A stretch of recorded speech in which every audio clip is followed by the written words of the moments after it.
ওম শান্তি। আজিৰ তাৰিখ 8 আগষ্ট 2024 বৰ্ষ। প্ৰাতঃ মুৰলী বাপ-দাদা মধুবন।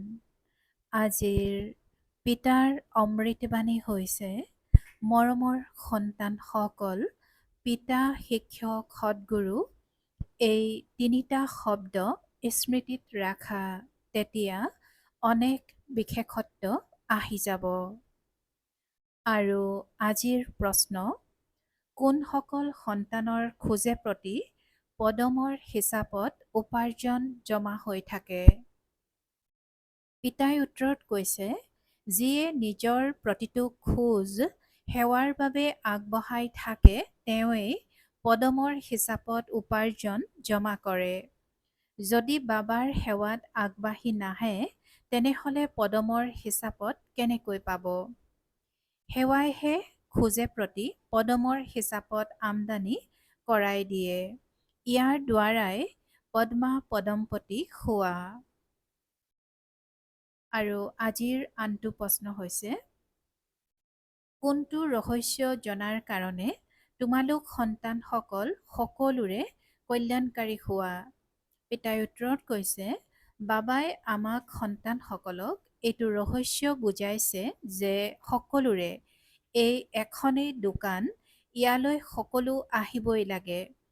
এইটো অতি গুহ্য ৰহস্য। এইটো ৰহস্য জনা সন্তানসকলহে সকলোৰে কল্যাণকাৰী হয়। ওম শান্তি। আত্মিক পিতাৰ আত্মিক সন্তানসকল এয়াতো সকলোৱে জানা যে বাবা আমাৰ পিতাও হয়, শিক্ষকো হয় আৰু সদ্গুৰু হয়। সন্তানসকলে জানে, জনা সত্ত্বেও বাৰে বাৰে পাহৰি যায়। ইয়াত যিসকল বহি আছে তেওঁলোকে জানে কিন্তু পাহৰি যায়। জগতৰ লোকেতো একেবাৰে নাজানে। পিতাই কয়, কেৱল এই তিনিটা শব্দও যদি স্মৃতিত থাকে তেতিয়াও বহুত সেৱা কৰিব পাৰা। প্ৰদৰ্শনী অথবা সংগ্ৰহালয়ত তোমালোকৰ ওচৰলৈ বহুত আহে, ঘৰলৈও মিত্ৰ সম্বন্ধীয় আদি বহুত আহে। কোনোবা আহিলে বুজাব লাগে যে যাক ভগৱান বুলি কোৱা হয় তেওঁ বাবাও হয়, শিক্ষকো হয় আৰু সদ্গুৰু হয়। এইটো যদি স্মৃতিত থাকে তেতিয়াও ঠিক, অন্য কোনো যাতে স্মৃতিলৈ নাহে। অন্য কাকো এনেকৈ ক'ব নোৱাৰে। তোমালোক সন্তানসকলে জানা, বাবা পিতাও হয়, শিক্ষকো হয় আৰু সদ্গুৰু হয়। কিমান সহজ। কিন্তু কিছুমান এনেকুৱা পাথৰ বুদ্ধিৰো আছে যিয়ে এই তিনিটা শব্দও বুদ্ধিত ধাৰণ কৰিব নোৱাৰে, পাহৰি যায়। বাবাই আমাক মনুষ্যৰ পৰা দেৱতা কৰি তোলে, কিয়নো বেহদৰ পিতা হয়। যিহেতু বেহদৰ পিতা হয় তেন্তে নিশ্চয় বেহদৰ উত্তৰাধিকাৰী দিব। বেহদৰ উত্তৰাধিকাৰ আছে দেৱতাসকলৰ ওচৰত।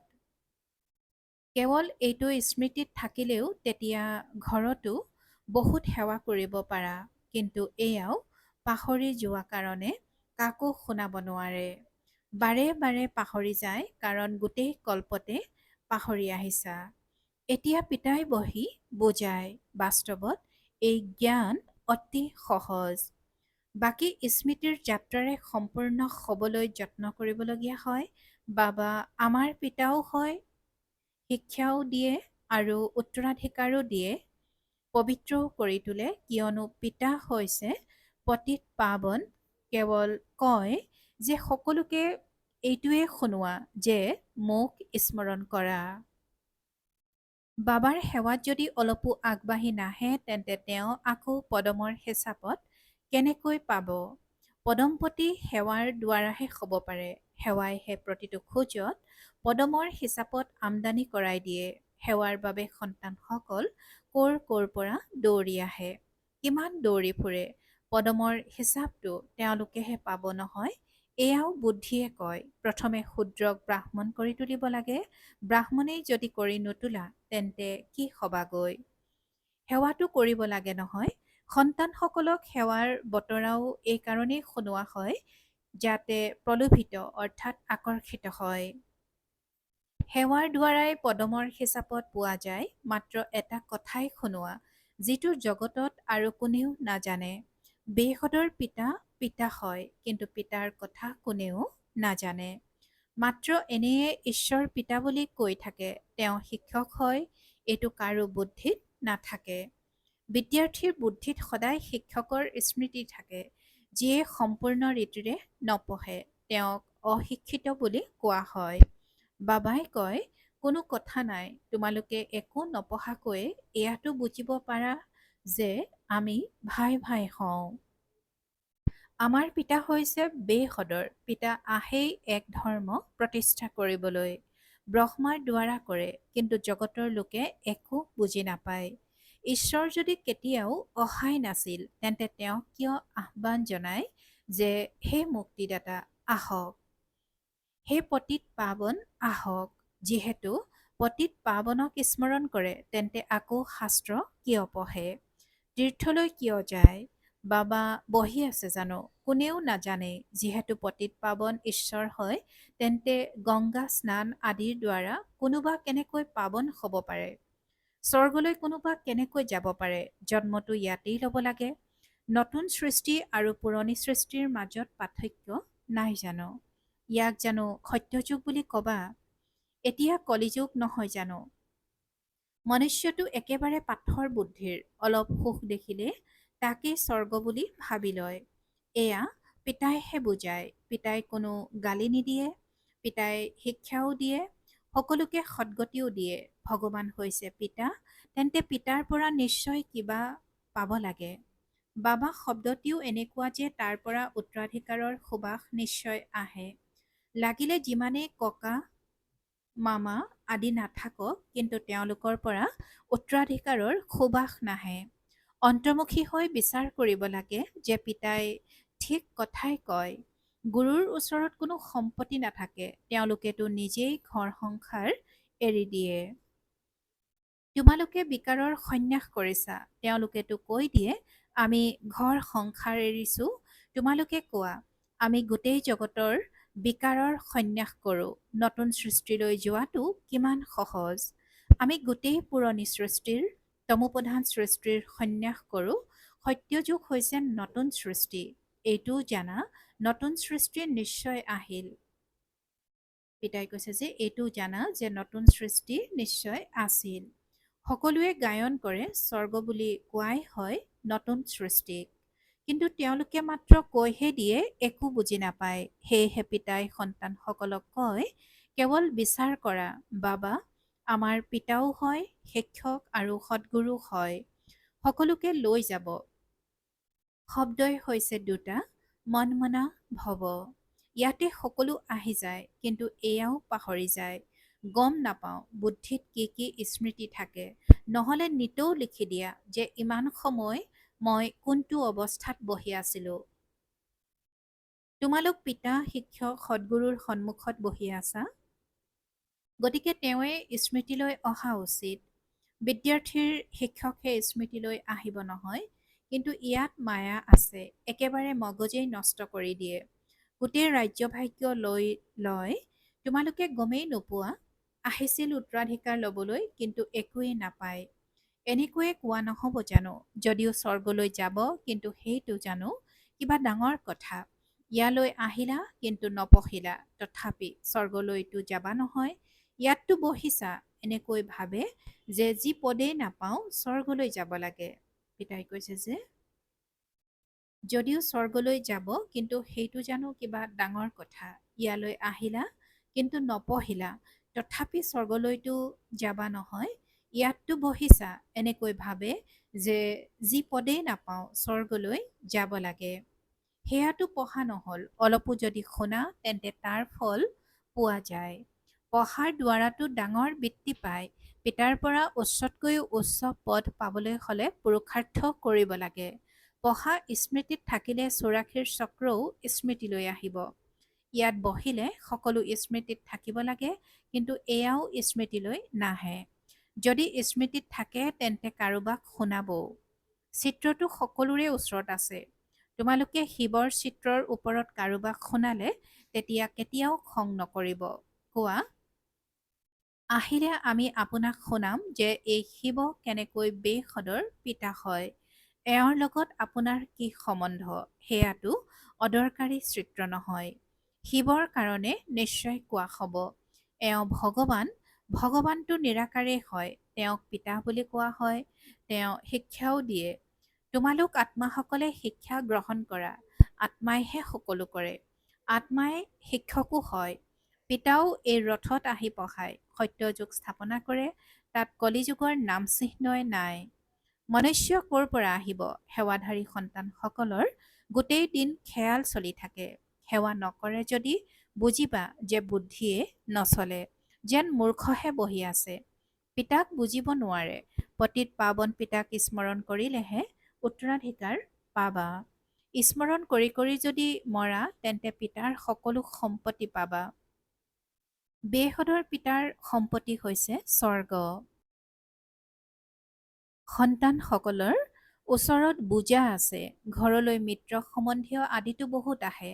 কাৰোবাৰ মৃত্যু হ'লে বহুত আহে। তেওঁলোকৰো তোমালোকে বহুত ভাল সেৱা কৰিব পাৰা। শিৱ বাবাৰ চিত্ৰটো বহুত ভাল, লাগিলে ডাঙৰেই ৰাখি দিয়া। এই ক্ষেত্ৰত কোনেও একো নকয়। এনেকৈ নকয় যে এয়া ব্ৰহ্মা, এয়া হৈছে গুপ্ত।